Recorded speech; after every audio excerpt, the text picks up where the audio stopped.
Hello, this is the final video, my final tips for you, all consolidated into this video. I'm going to go through SPQ quickly. Number one, read the inquiry. The inquiry will give you the issue, and the issue will tell you what are the factors. Okay, this will help you in your inference when you make an inference. Okay, so depending on the issue, you should already know what the factors are even without reading the sources. So have all these factors, list them down in the paper, then match them with the sources to find out which source is talking about which factor. Then you can get the inference done quite easily already. Okay, so for technique wise, again, I tell you why question or purpose question. Please, because plus action verb plus audience plus message plus outcome, which is the change in action.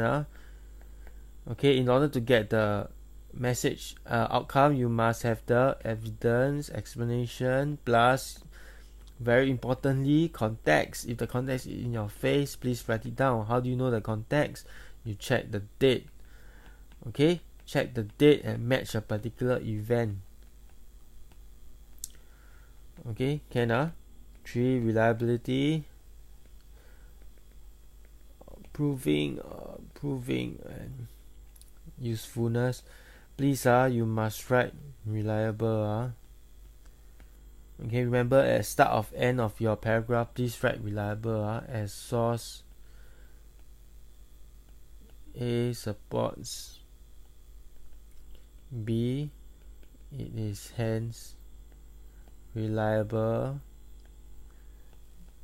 and thus useful or proves then issue.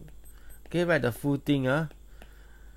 That's for reliability, useful, and proving. And of course, when you do your CAP, again, check context. Check the date, check what the context is, and write down what is happening that make him want to say this thing.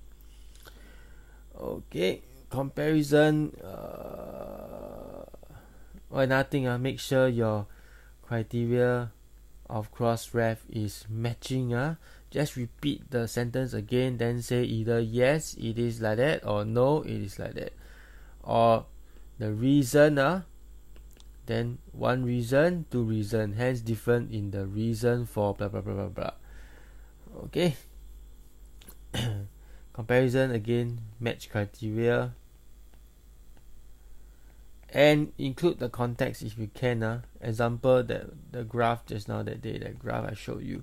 So if it's 1929, there's Great Depression. So if it falls in between the Great Depression, you can use that to talk about the context knowledge. 5. Does A make you surprised?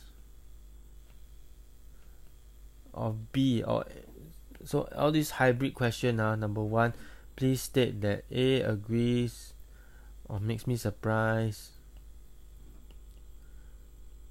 because support, or contradict, or makes me surprised because they contradict one another.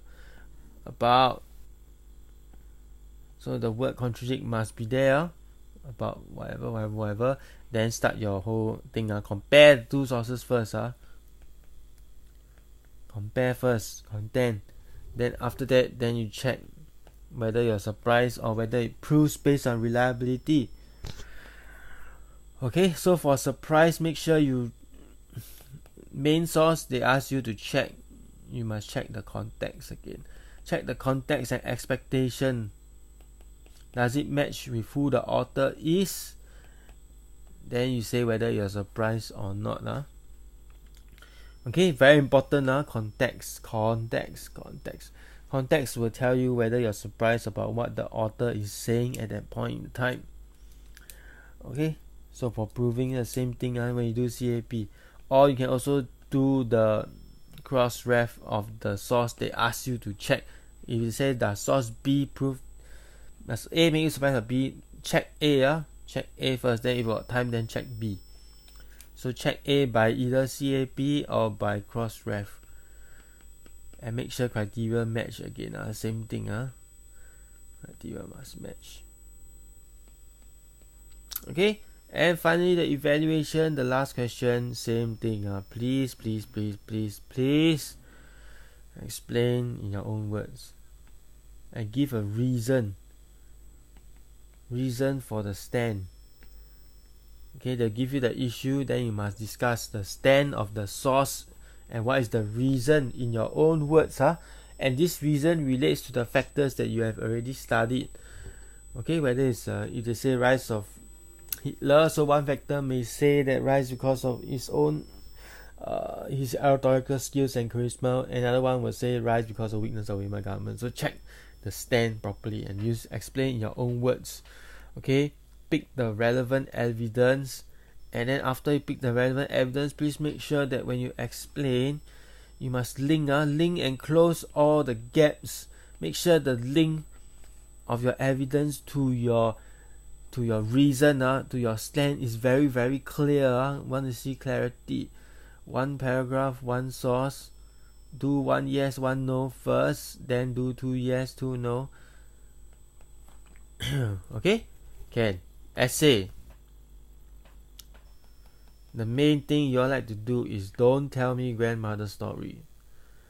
Don't tell me grandmother story. Okay, be very clear. Look at the question, analyze it properly, and give me your main claim. Your main point must be very clear. Then your main point, your reason.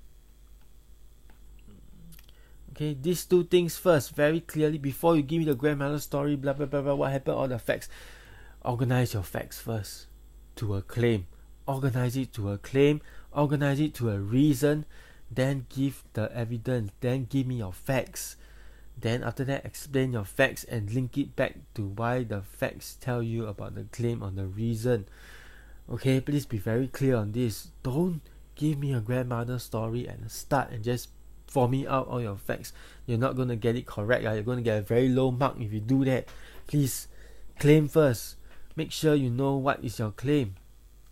Okay, if you say the impact of Hitler, say that your claim is loss of freedom first. Or impact of Hitler, say your claim is loss of democracy first. Or if you say economic impact, say high employment, increased standard of living because of jobs first, then you say all your evidence. Okay, then explain properly. So 8-mark question must have 2 points, two main points, but for the 12-mark question, okay, explain, please list and explain given factor first, 1 paragraph. Okay, after that, then explain 2 other factors. So total you should have 3 paragraphs with explanation of 3 different factors. After that, then you give the conclusion. So when you conclude, you say the balanced conclusion. Right, you weigh in terms of what? Weigh in terms of long term, short term, or you weigh in terms of significance of the thing. Right, significance, long term, short term, and balanced conclusion. Okay, relative importance, which is the greater importance factor. Okay, but more importantly, these 3 paragraphs, or if you got time, do another factor, 4 paragraphs, make it more meatier. So please, 1 paragraph, 1 factor. Make sure you have the main factor explained first. Okay, give relevant examples and so on and so forth. Okay, so that's it. All the best.